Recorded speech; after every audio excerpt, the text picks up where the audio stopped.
வணக்கம் மக்களே, welcome to AKM IAS and NEET academy video classes. இந்த வீடியோவில் குவாலிட்டி கண்ட்ரோல் ஆஃப் இம்போர்ட்டட் ஃபுட்ஸ்ன்ற டாப்பிக்கை நம்ம பார்க்க போகிறோம். For further information you could visit us at akmiasacademy.com and you could also access our test series through AKM test series application.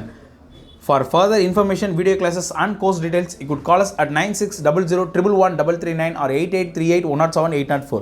So let's get into the class. First பாருங்கள், food import system, இந்தியாவுடைய food import system எப்படி இருக்குன்றதை பார்க்க போகிறோம். FSI has mandated to regulate import of goods into the country and ensure that the food is safe and wholesome for human consumption. So நம்மளுடைய FSSAI ஆக்ட்லேயே நமக்கு தெரியும், இந்த food authority தான் வந்து பார்த்திங்கன்னா ஹியூமன் கன்சம்ஷனை வந்து ஹியூமன் ஹெல்த்தை ப்ரொடெக்ட் பண்ணுறதுக்கு முக்கியமான ரோலை ப்ளே பண்ணுவாங்க அப்படின்றாங்க. ஸோ FSAIயோடைய மேண்டேட் அப்ஜெக்டிவில் இதுவும் ஒன்று. So as per the section 25 என்ன சொல்கிறாங்கன்னு பாருங்கள். Food safety and standards act 2006 all imports of the articles of food are subject to the provisions of the act. இந்த சட்டத்தின் மூலமாக இந்தியாவில் இறக்குமதி ஆகக்கூடிய எல்லா உணவுகளும் இந்த சட்டத்தின் மூலமாக இந்த சட்டத்துக்கு உட்பட்டு வரையறுக்கப்பட்ட எல்லைகளுக்குள் தான் இருக்கணும் அப்படின்னு செக்ஷன் 25 சொல்கிறாங்க. So note the point here. Section 25. It stipulates that no person shall import into India any article of food in contravention to the article. இந்த சட்டத்தின் மூலமாக FSSAI ஆக்டிற்கு புறம்பாக யாரும் வந்து எந்த ஒரு பொருளையும் இறக்குமதி செய்யக்கூடாது அப்படின்னு சொல்கிறாங்க. Exercising the power of the act, central government on the recommendation of the food authority has notified food safety standards import regulation 2017. So இந்த ஆக்ட்ன்றது ரொம்ப முக்கியம். சென்ட்ரல் கவர்மெண்ட் FSAIயோடைய ரெக்கமெண்டேஷனாக சென்ட்ரல் கவர்மெண்ட் என்ன பண்ணியிருக்காங்க, இப்போது ஒரு ரூல்ஸ் கொண்டு வந்திருக்காங்க. ஸோ நம்மளுடைய சிலபஸில் FSS ரூல்ஸ் அண்ட் ரெகுலேஷன்ஸ் அப்படின்றது அதில் இது கவர் ஆகும், இம்போர்ட் அப்படின்றது கவர் ஆகும். ஸோ அதனால் இது நம்ம கண்டிப்பாக பார்க்கணும். இந்த ஆக்ட் பாருங்கள், food safety and standards import regulation 2017. So 2017 கொண்டு வரக்கூடிய இந்த ஆக்டில் என்னென்ன கீ ஹைலைட்ஸ்ன்றதை பார்க்க போகிறோம். First, no imports of food article are permitted in India without a valid import license. ஒரு லைசன்ஸ் இல்லாமல், இறக்குமதி பண்ணக்கூடிய லைசன்ஸ் இல்லாமல் எந்த ஒரு ஃபுட் ஆர்டிக்கலும் இம்போர்ட் பண்ணக்கூடாது. From the central licensing authority of FSAI.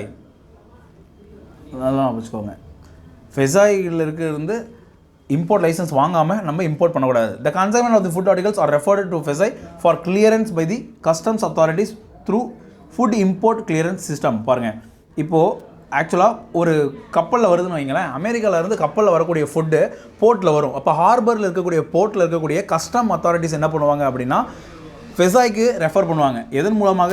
Food import clearance system மூலமாக. ஸோ அப்போது இந்த சிஸ்டம் என்னன்றதை நம்ம வீடியோ கிளாஸில் பார்த்துருக்கோம். அந்த வீடியோவை நீங்கள் தனியாக போய் பாருங்கள். அதில் அவங்க கன்சைன் பண்ணுவாங்க. அசைன் பண்ண உடனே FSAI அத்தாரிட்டிஸ் என்ன பண்ணுவாங்க, அதை டெஸ்ட் பண்ணி அப்ரூவல் கொடுப்பாங்க. Moving on to the third point. The food consignments are subject to scrutiny of documents, visual inspection, sampling and testing. So FSAI என்ன பண்ணுவாங்க, டாக்குமெண்ட்ஸ் கரெக்டாக இருக்கான்னு பார்ப்பாங்க, விஷுவல் இன்ஸ்பெக்ஷன் நேரில் போய் பார்ப்பாங்க, sampling and testing in order to determine whether or not they conform to the safety and quality standards laid down under the various food safety and standards regulations 2011. இந்த சட்டத்தின் மூலமாக கரெக்டாக இருக்கா அப்படின்றத எல்லாமே செக் பண்ணுறாங்க. Food authority may review the risk associated with articles of food imports from time to time. இங்கே பாருங்கள், review the risk associated with articles. அந்த இறக்குமதி செய்யக்கூடிய உணவு வகைகளிலிருந்து ஏதாவது ரிஸ்க் இருக்கா அப்படின்னு நேரத்துக்கு ஏற்ப என்ன பண்ணுறாங்க, ரிவ்யூ பண்ணிகிட்டே இருக்காங்க. And adopt a risk based framework and risk based inspection process for clearance of imported articles of food or even include them in the prohibited லிஸ்ட்டுன்னு வரணும். prohibited items list. புரியுதா? ஸோ ப்ராஹிபிட்டட், தடை செய்யப்பட்ட சட்ட உணவு வகையில் ஏதாவது ஒன்று வருதா அப்படின்னு செக் பண்ணுவாங்க அப்படின்னு சொல்கிறாங்க. So moving on to the fifth point.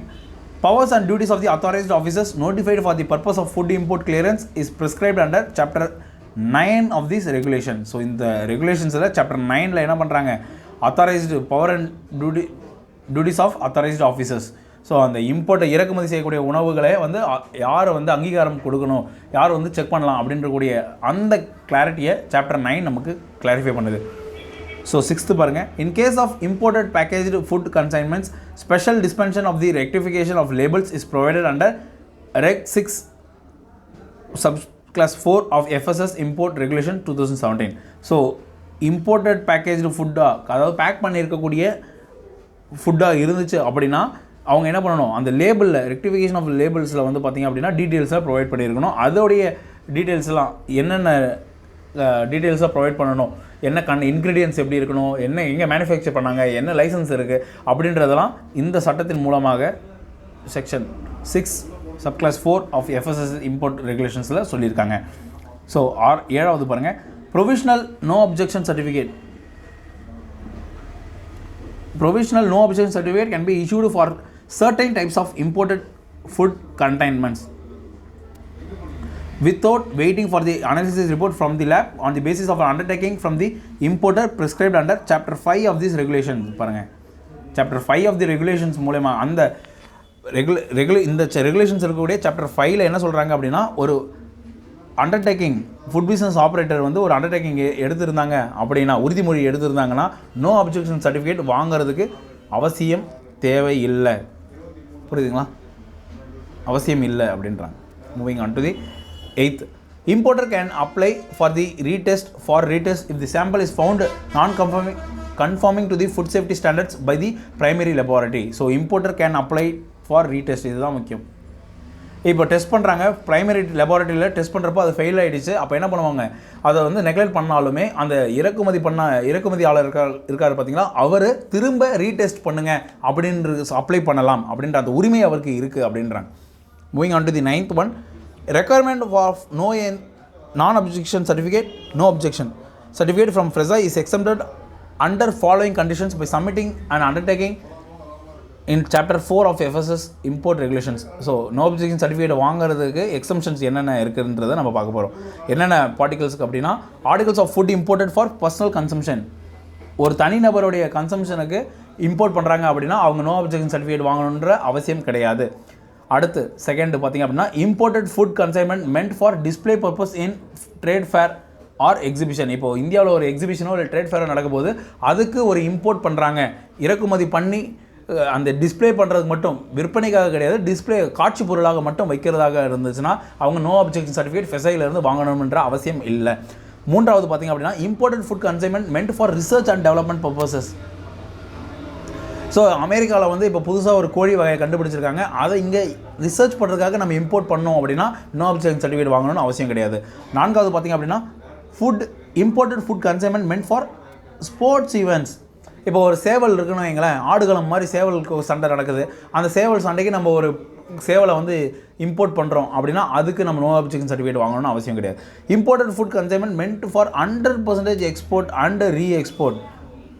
பாருங்கள், 100% எக்ஸ்போர்ட் அண்ட் இம்போர்ட் அப்படின்னா 100% அதை இறக்குமதி பண்ணி நம்ம மறுபடியும் ப்ராசஸ் பண்ணி திரும்ப எக்ஸ்போர்ட் தான் பண்ணுறோம் அப்படின்னா அதுக்கு நம்ம நோ அப்ஜெக்ஷன் சர்டிஃபிகேட் வாங்கணும்னு அவசியம் இல்லை.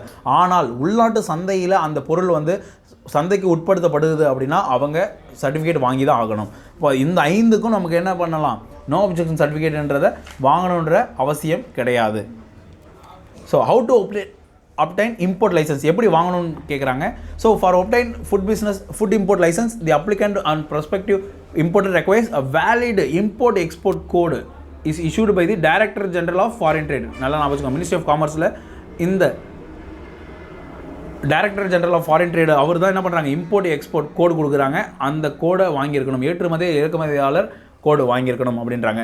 த applicant fils in the required information online and uploads mandatory requirements in the FLS. So இதை நம்ம ஏற்கனவே பார்த்துருக்கோம், FLRS அப்படின்றத வீடியோ கிளாஸில் கவர் பண்ணியிருக்கோம், food import clearance system. And அதில் பார்த்தீங்க அப்படின்னா அதன் மூலமாக இவங்க டாக்குமெண்ட்ஸ் அப்லோட் பண்ணியிருக்கணும். The format of required documents has been provided in the FLRS portal under the list of supporting documents for central license. என்னென்ன டாக்குமெண்ட்ஸ் அப்படின்னு பார்ப்போம். ஸோ இதுதான் அந்த process, flow chart for obtaining the FSSAI import license. So யார்கிட்ட FLRSல வந்து apply பண்ணுவாங்க, அது வந்து பார்த்திங்க அப்படின்னா அண்டர்டேக்கிங் சப்மிட் பண்ணணும், என்ன கைண்ட் ஆஃப் பிஸ்னஸ், அப்புறம் கோடு, இது எல்லாமே கொடுப்பாங்க. ஸோ இதெல்லாம் நீங்கள் பார்த்தீங்கன்னா தெரியும். Documents by the designated officer document verification பண்ணுவாங்க, அப்புறம் இன்ஸ்டியூஷன் இம்போர்ட் லைசன்ஸ் கொடுக்குறாங்க. புரியுதுங்களா? Moving on to the next slide.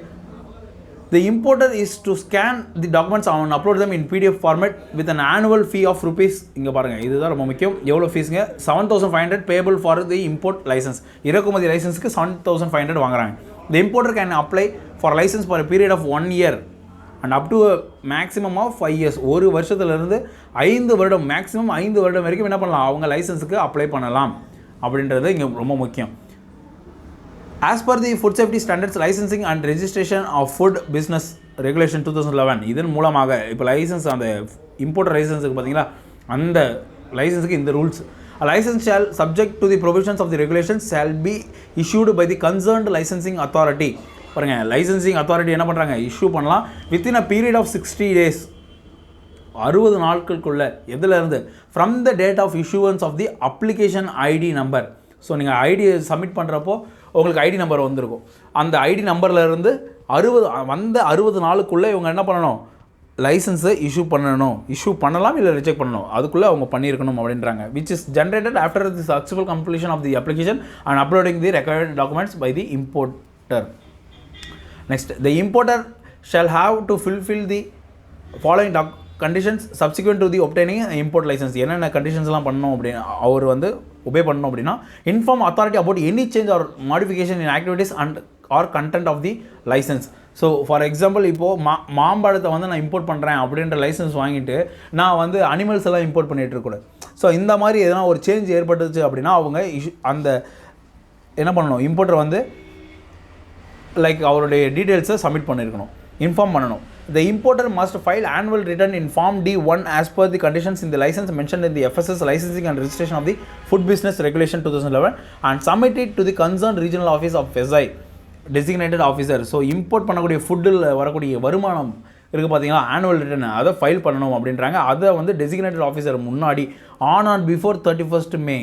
அதான் நான் வச்சுக்கோங்க, ஒரு ஃபுட்டு பிஸ்னஸில் பண்ணுறாங்க அப்படின்னா, அவர் இறக்குமதியாளராக இருக்காங்க அப்படின்னா, அந்த இறக்குமதியாளர் 31 மேக்குள்ளே டெசிக்னேட் ஆஃபீஸருக்குள்ளே அவருடைய ஆனுவல் டர்ன் ஓவரை ரிட்டர்னை அவர் ஃபைல் பண்ணணும் அப்படின்றாங்க.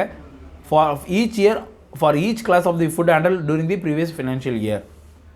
Next, the importer must apply within 30 days before the expiry of licence for renewal. So ரினியூவலுக்கு எந்த பண்ணணும்? வித்தின் 30 days பிஃபோர் எக்ஸ்பைரி ஆகிறதுக்கு 30 நாளுக்கு முன்னாடியே அவர் ரினியூவலுக்கு அப்ளை பண்ணியிருக்கணும். அப்படி இல்லை அப்படின்னா, if not renewed the licence gets expired, அந்த எஃப்யூ has to apply fresh for a new licence. மறுபடியும் எக்ஸ்பைரி ஆகிடுச்சு அப்படின்னா மறுபடியும் புதுசாக தான் அப்ளை பண்ணி ஆகணும் அப்படின்றாங்க. Next, the overview of the food import clearance system in India. FSI has its presence in 6 locations. என்னென்ன அப்படின்னா, through its own authorized offices at first Chennai, second Kolkata, third Mumbai, fourth Delhi, 5th Cochin, 6th Tuticorin. இந்த 6 locations மூலமாக என்ன பண்ணுறாங்க? Covering 22 points of entries மூலமாக இந்த இம்போர்ட்டை வந்து FSI வந்து கண்ட்ரோல் பண்ணுறாங்க. Further, at other points of entries throughout the country, FSI has notified customs officials as authorized officers for the purpose of recruiting food imports. So இதை தவிர்த்து, இந்த 6 இடங்களை தவிர்த்து மற்ற இடங்களில், ஃபார் எக்ஸாம்பிள் விசாகப்பட்டினம் போட்டு, கோவாவில் இருக்கக்கூடிய போட்டு, பேராடிப் போட்டு, ஒடிசா பேராடிப் போட்டு, இந்த மாதிரி போட்டுலாம் இருந்துச்சு அப்படின்னா அந்த இடத்துல இவங்க என்ன பண்ணுறாங்க? கஸ்டம் அஃபிஷியல்ஸை அத்தாரைஸ்ட் ஆஃபீஸர்ஸாக நியமிச்சிருக்காங்க. யார்? FSI நியமித்து நீங்கள் அப்ரூவல் கொடுங்க அப்படின்னு சொல்லியிருக்காங்க. FSI as in place its own food import clearance system, which is an online system. பாருங்க, food import clearance system which is an online system integrated with the எது கூட இன்டெகிரேட் பண்ணிருக்காங்க? கஸ்டம்ஸ் ICE கேட் அப்படின்ற Indian customs electronic commerce or electronic data interchange gateway. இது வந்து ஆக்சுவலாக gateway under SWIFT single window interference for facilitating trade. இப்போ ரீசெண்டாக Narendra Modi government என்ன பண்ணாங்க அப்படின்னா, இந்த ஷிஃப்ட்ன்ற ஒரு ப்ரோக்ராமை கொண்டு வந்தாங்க. அதாவது ஈஸ் ஆஃப் டூயிங் பிஸ்னஸ் பண்ணுறதுக்கு ஏதுவாக இருக்கணும், ஈஸியாக இருக்கணும், நிறைய ஃபார்மேட்லாம் இருக்கக்கூடாது அப்படின்றதுக்காக ஒரே இடத்துல எல்லாமே தீர்வு காண முடியும் அப்படின்றக்கூடிய அந்த ப்ரோக்ராம் கொண்டு வந்தாங்க. அதில் ஒரு ப்ரோக்ராம் தான் ICE gateway. So Indian customs electronic commerce and electronic data exchange. So அதில் நீங்கள் இப்போது இம்போர்ட் எக்ஸ்போர்ட்லாம் பண்ணுறாங்க அப்படின்னா டைரெக்டாக இதில் ஃபைல் பண்ணலாம். அதில் ஒரு பாட்டாக என்ன விளங்குது அப்படின்னா food import clearance system. So நல்லா ஞாபகம் வச்சுக்கோங்க, கஸ்டம்ஸில் எல்லாமே இருக்கும். எலக்ட்ரானிக் ஐட்டம்ஸ் இருக்கும், பொருட்கள் இருக்கும், ஆர்டிஃபேக்ட்ஸ் இருக்கும், ஹிஸ்டாரிக்கல் ஐட்டம்ஸ் இருக்கும், க்ளோத்ஸ் இருக்கும், நிறைய ஐட்டம்ஸ் இருக்கும். அதில் ஒன் ஆஃப் தி நம்ம ஃபுட் சேஃப்டி ஆஃபீஸராக இருக்கிறதுனால நமக்கு ஃபெசாய் கீழே எது எது வருதுன்றதை நம்ம பார்ப்போம். ஸோ அதில் ஃபுட் இம்போர்ட் கிளியரன்ஸ் சிஸ்டம் இருக்குது. புரியுதுங்களா? ரொம்ப ஈஸி தான், ஆனால் குழப்புற மாதிரி இருந்தாலும் இது நம்ம தெளிவாக புரிஞ்சுக்கிட்டோம் அப்படின்னா ரொம்ப ஈஸிங்க. ஸோ இது எப்படி கிளியர் பண்ணுறாங்க அப்படின்னு இந்த ஃபுட் இம்போர்ட் கிளியரன்ஸ் ப்ராசஸ் எப்படி இருக்குது அப்படின்னு நமக்கு சொல்கிறாங்க. ஸோ ஸ்க்ரூட்டினியை வந்து லைக் ஆர்எம்எஸ் கேட்டு செக் பண்ணுறாங்க, clear through green channel check பண்ணி ஓகே கொடுத்துட்றாங்க. அப்படி இல்லை அப்படின்னா நோ அப்ஜெக்ஷன் சர்டிஃபிகேட் அப்படின்னா அப்ளிகேஷன் ஃபைல் பண்ணுறோம், ஸ்க்ரூட்டினி பண்ணுறாங்க, பேமெண்ட் பண்ணதுக்கப்புறம் அதை கிளியர் பண்ணுறாங்க. ஸோ இதுதான் இந்த ப்ராசஸ் ஃபுல்லாக இருக்கும். இதை நீங்கள் ஒரு ஓவராலாக ஒரு அளவு பார்த்தீங்கன்னா உங்களுக்கு என்னென்னு புரியுதுங்களா? ஆஸ் இது வந்து நம்ம ஒரு ஃபுட் சேஃப்டி ஆஃபீஸராக ஆக போகிறதுனால இந்த ரூல்ஸ்லாம் நமக்கு தெரிஞ்சிருக்கணும் அப்படின்றது மேண்டேட்டரியாக இருக்குது. ஏன்னா இந்த எஃப்எஸ்எஸ் ரூல்ஸ் இம்போர்ட் ரெகுலேஷன்ஸில் இதெல்லாம் கொடுத்துருக்காங்க. அடுத்து பார்த்திங்க அப்படின்னா ரிஸ்க் மேனேஜ்மெண்ட் சிஸ்டம் அப்படின்றது. ரிஸ்க் மேனேஜ்மெண்ட் சிஸ்டம்ன்றது என்னன்றதை நம்ம பார்க்க போகிறோம். ரொம்ப இம்பார்ட்டண்டான இன்னொரு topic. The food safety and standards import regulation 2017 provides for selective sampling and testing of food article. பாருங்கள், செலக்டிவ் சாம்பிளிங் இது வந்து நம்ம சாம்பிளிங்களை பார்த்துருக்கோம். குட் ஃபுட் குவாலிட்டி 7th லெசனில் நம்ம வீடியோ கிளாஸஸில் sampling variable attribute sampling plan, variable sampling plan எல்லாமே cover பண்ணியிருக்கோம். ஸோ வீடியோ கிளாஸஸில் போய் பாருங்கள். இப்போ புதுசாக நீங்கள் வீடியோ கிளாஸஸ்லாம் நீங்கள் உங்களுக்கு வேணும் அப்படின்னு நினச்சிங்க அப்படின்னா நீங்கள் 9600111339 அப்படின்ற நம்பருக்கு கூப்பிடலாம். நான் எங்களுடைய எக்ஸிக்யூட்டிவ் உங்களுக்கு எல்லா கைடும் பண்ணுவாங்க. ஸோ ஃபஸ்ட்டு பாருங்கள், selective sampling and testing of food article on the basis of the risk profile and parameters are set by the FSSAI set பண்ணக்கூடிய அந்த ரிஸ்க் ப்ரொஃபைல் இல்லை பேராமீட்டர்ஸை டெஸ்ட் பண்ணுறதுக்காக இந்த ரூல்ஸ் வந்து சில ரெகுலேஷன்ஸை கொடுக்குறாங்க. என்னென்ன அப்படின்னு பார்ப்போம். To minimise the sampling size and time hence to expedite the clearance process of imports in line with ease of doing business the risk based sampling system called risk management system அப்படின்றத introduce பண்ணுறாங்க. அதாவது இப்போது iron படத்தில் பார்த்துருப்பீங்க. Iron படத்தில் அந்த தங்கம் கடத்துவாங்க பார்த்தீங்களா, அந்த பிரெட்டுக்குள்ளே அழுகி போன பிரெட்டுக்குள்ளே வந்து தங்கத்தை வச்சு கடத்துறது. ஸோ இந்த மாதிரி வந்து ஒவ்வொரு பிரெட்டாக நம்ம எடுத்து பார்த்துட்டு இருக்க முடியாது. அப்போது சிம்பிளான பிளானிங் சிஸ்டம் மூலமாக எப்படி வந்து கிளியர் பண்ணுறது, ஈஸியாக கிளியர் பண்ணுறது அப்படின்றது தான் இந்த ரிஸ்க் மேனேஜ்மெண்ட் சிஸ்டமில் நம்ம பார்க்க போகிறோம். It has been introduced under the single window interference for facilitating trade by the department of customs and consultation with the FSSAI based on the certain criteria like risk criteria of the category of the food items, compliance history of the importers and the country of origin etc. So எதன் மூலமாக இப்போ risk category ஒரு food வந்து உள்ளே வந்த உடனே India முழுக்க டிசீஸை spread பண்ணிடும் அப்படின்ற பயம் இருந்துச்சு அப்படின்னா அவங்க வந்து ஒவ்வொரு ப்ராடக்ட்டையும் செக் பண்ணி கூட அனுப்பலாம்.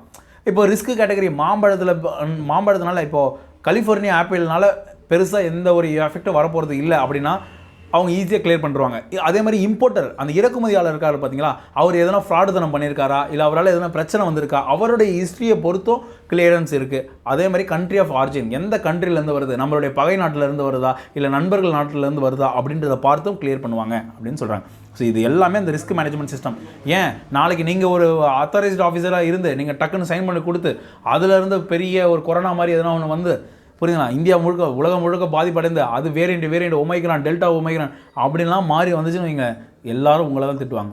புரியுதுங்களா? ஸோ அதனால் இதெல்லாம் நம்ம பார்க்கணும்.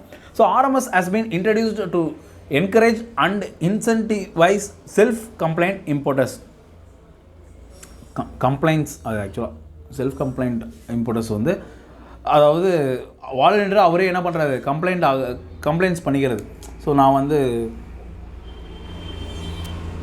இந்த மாதிரி ஒர்க்லாம் நான் பண்ணுறேன், இந்த மாதிரி வந்து நீங்கள் சொல்லக்கூடிய ரூல்ஸ்லாம் நான் மதிக்கிறேன் அப்படின்ற அந்த இறக்குமதியாளருடைய பண்பை வந்து இது என்கரேஜ் பண்ணுது. In case of low risk food items 5% random selection is done. பாருங்கள், லோ ஃபுட் ரிஸ்க் ஃபுட்டாக இருந்துச்சுன்னா 5%, இப்போ 100 பொருட்கள் இருக்கு அப்படின்னா ரேண்டமாக ஒரு 5 பொருட்களை மட்டும் எடுத்து பார்த்துட்டு அப்ரூவல் கொடுப்பாங்க.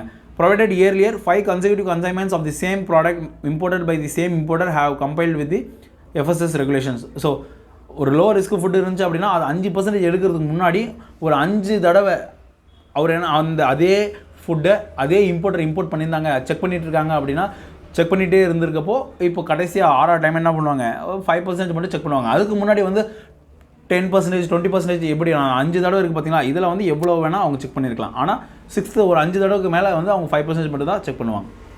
அது லோ ரிஸ்க் ஃபுட் ஐட்டம்ஸ்க்கு தான்.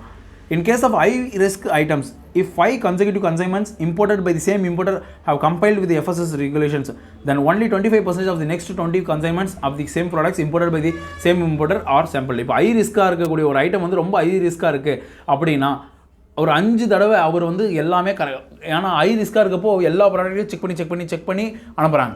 அப்போது டைம் எடுக்கிறப்போ ஒரு 5 தடவைக்கு மேலே வர்றப்போ அவங்க என்ன பண்ணுறாங்க, 100 ப்ராடக்ட் இருக்குன்னா வெறும் 25 ப்ராடக்ட்டை மட்டும் செக் பண்ணி அடுத்து 20 கன்சைன்மெண்ட்டுக்குமே அந்த மாதிரி தான் செக் பண்ணுவாங்க. அதே மாதிரி சேம் ஃபுட்டாக இருக்கணும், சேம் இம்போர்ட்டராக இருக்கணும். ஸோ இது வந்து என்கரேஜ் பண்ணுறது, அதாவது ஆளை பொறுத்து கொடுக்குறது. ஸோ அவர் ஓகே, இவர் ஜென்யூனாக இருக்கார், இத்தனை தடவை நம்ம கூட பிஸ்னஸ் பண்ணியிருக்காரு, ஜென்யூனாக இருக்கார், அப்போ அனுப்பலாம் அப்படின்றது. Thereafter, only 5% of the future consignments of the sample products imported by the same importer would be sampled even for high risk items. So அதுக்கப்புறம் என்ன பண்ணுறாங்க, வெறும் 5% இருக்கக்கூடிய கன்சைன்மெண்ட்ஸ் அதை மட்டும்தான் செக் பண்ணுறாங்க. புரியுதுங்களா? So that's it all about the food safety and standard import regulation 2017. Thank you so much.